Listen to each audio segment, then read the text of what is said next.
Hi, I'm Eric Newcomer. And I am Madeline Rinbarger. And this is the Newcomer Podcast. Each week, Eric and I discuss the VC deals and the drama that went down. Let's do it. Here we go. Let's dive in.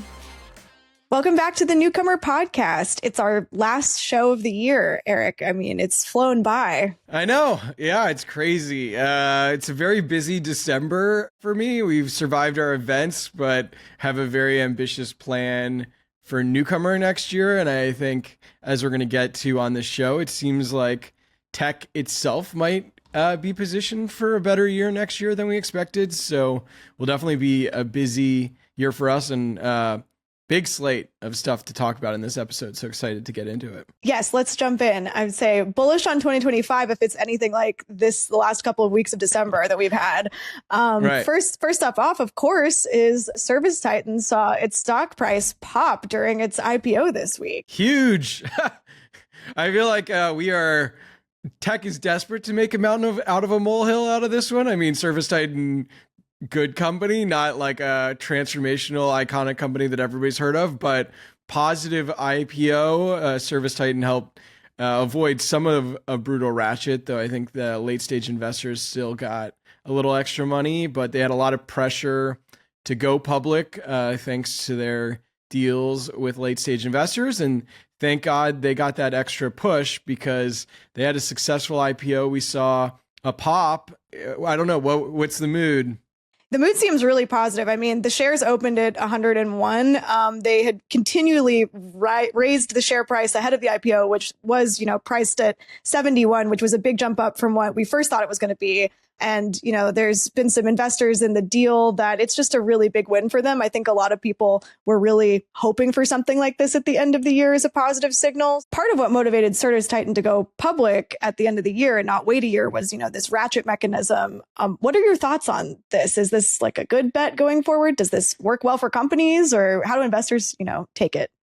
I mean, ratchet's, like a 4-letter word among VCs, partially because early stage VCs are the ones getting diluted potentially by ratchets. I mean, I have two views. On the one hand, it's like ratchets are bad when founders use them to prop up a high valuation for vanity, right? Mm-hmm. And okay. They would argue that it's, employee recruiting, or that they really believe in the valuation and they don't want to sacrifice it. But it's dangerous when a founder is delusional about what their company is worth. So they cut a deal that works out well in the upside, but underestimates the risk in the downside. So ServiceTitan getting out and doing okay, I guess they correctly calculated.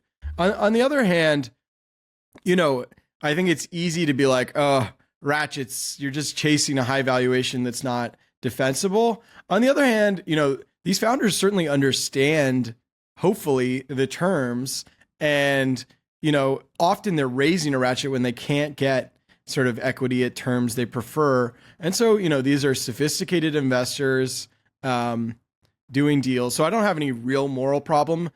The big problem I have is just the valuation itself. The world, founders, reporters, media, we all love valuations. And of course, the more complicated math and terms that go into a valuation, the more bullshitty they are. So often ratchets are just a reminder that we all place too much stock in private valuations, and they're flawed measures of how good a company is. And that's why ultimately we often want these companies to go public, where there's an ongoing market for a company's stock and their market cap is more serious than the idea that you can get one person or a small number of firms to invest with complicated terms that inflate your valuation.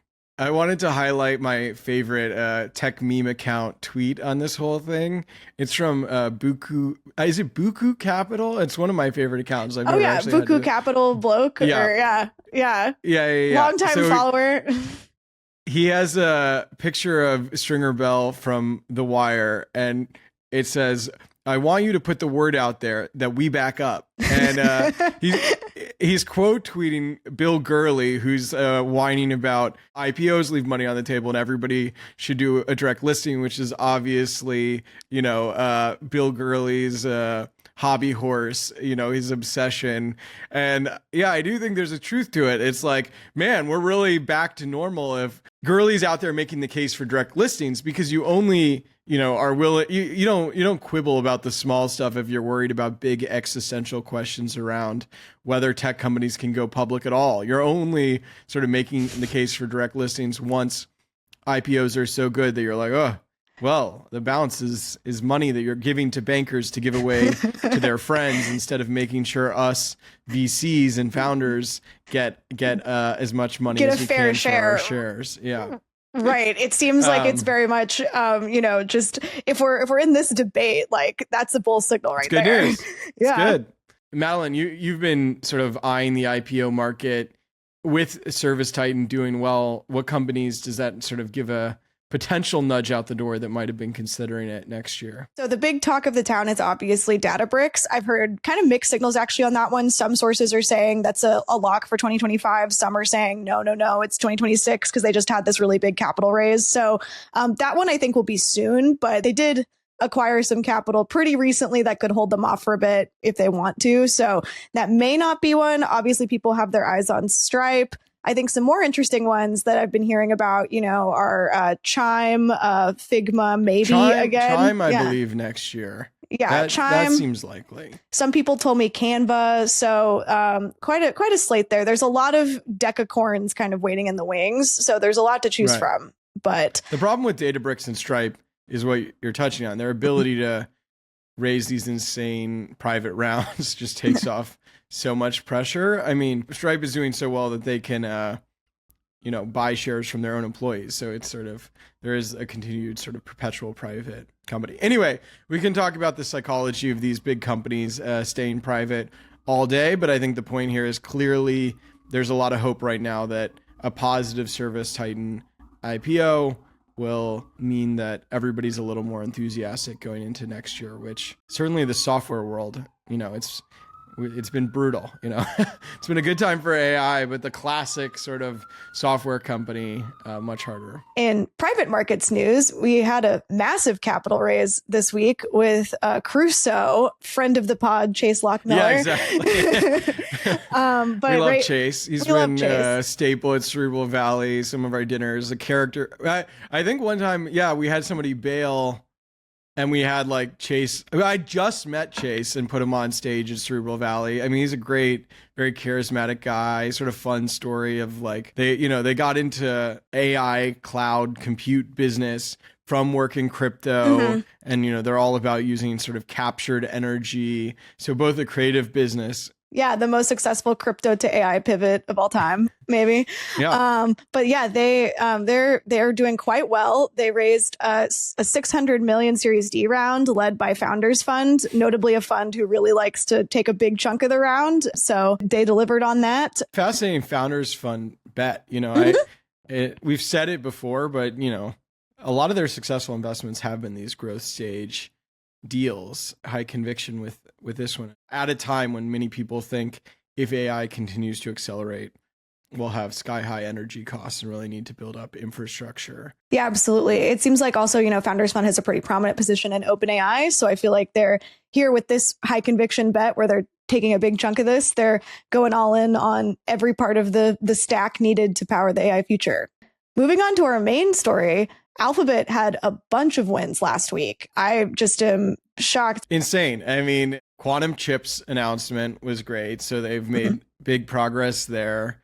They have the best public company offering in generative AI, which they just updated their models.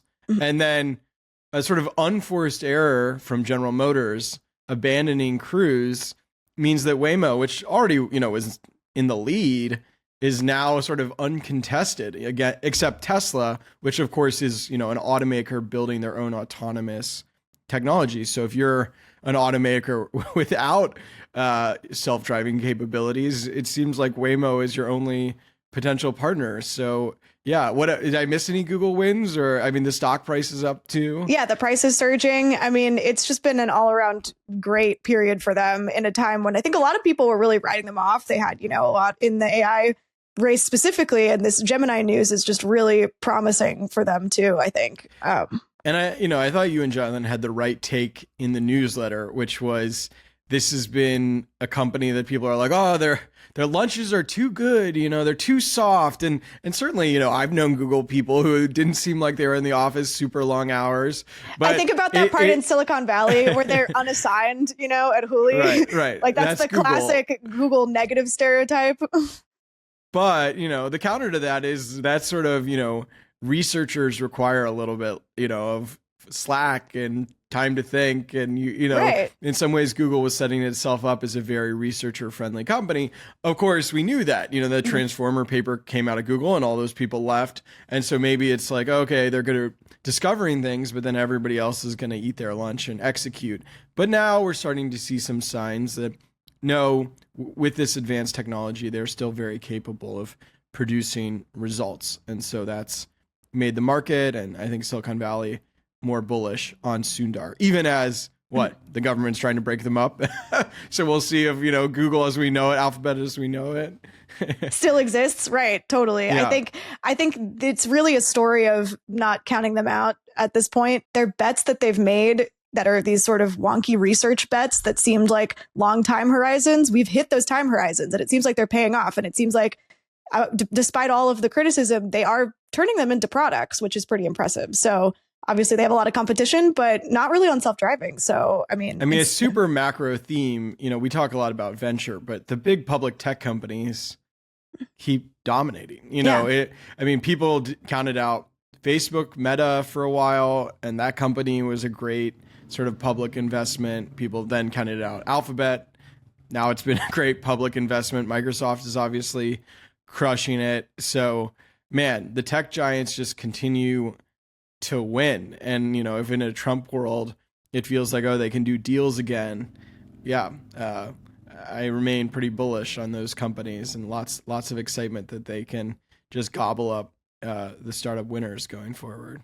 For sure. Definitely. You mentioned that Alphabet's work on quantum was getting the startup world excited.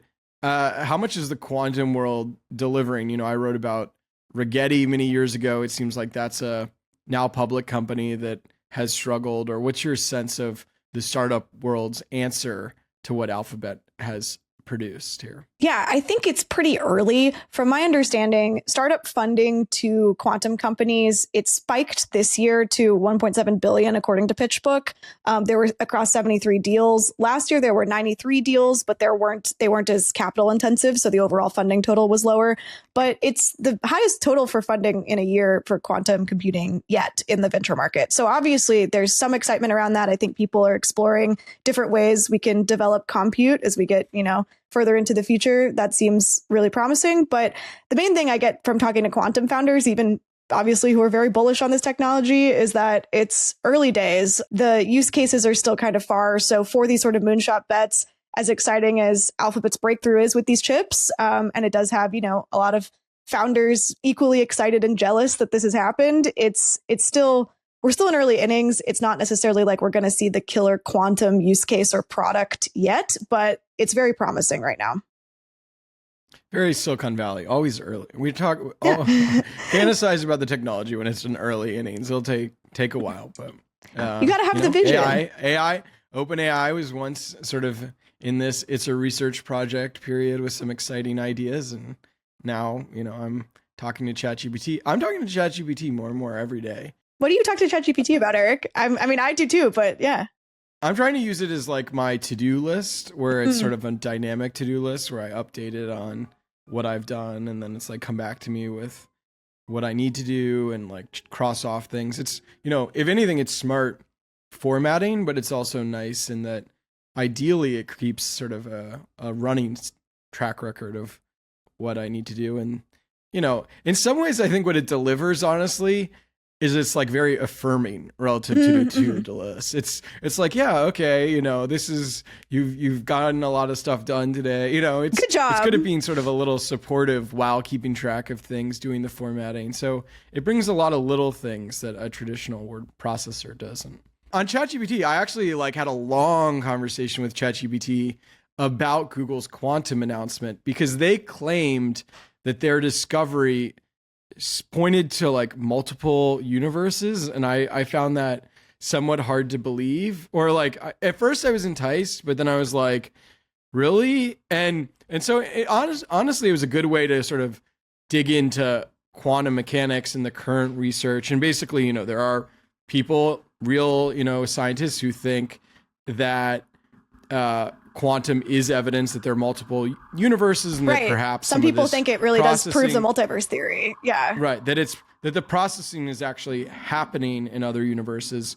Whereas there are other people who think the waveforms sort of contain embedded information, and just the ability to access basically their probability computing power is in our time just able to get a lot of information very efficiently. And so I came away from my discussion with ChatGPT not convinced that anything about Google's finding uniquely pushed us towards multiple universes versus just the wave functions having embedded information. But I'm not the most knowlegible about. I was going to say, anyway, beyond ChatGPT, you did write about quantum back in the day a little bit. So your prospect is, we're still early days. Where do you land? On the actual business, putting aside the deep philosophical questions about the universe. Yes, exactly. Let's get to the facts. It takes too long. A lot of things I'd often, even though Silicon Valley doesn't like to say it, you'd like to be like the second company. Once it's a sure thing and somebody's making some money on it, can you fast copy a lot of these things? I mean, like we've sort of referenced, OpenAI did not come up with the transformer paper. They were in a good position to sort of seize on it. And so to some degree, I think if I were building a quantum company, I might wait another 5 years and then copy all the good work that everybody's done. But, so much of it is, do I have the right sophisticated team at the exact moment where the breakthroughs are finally becoming commercially viable?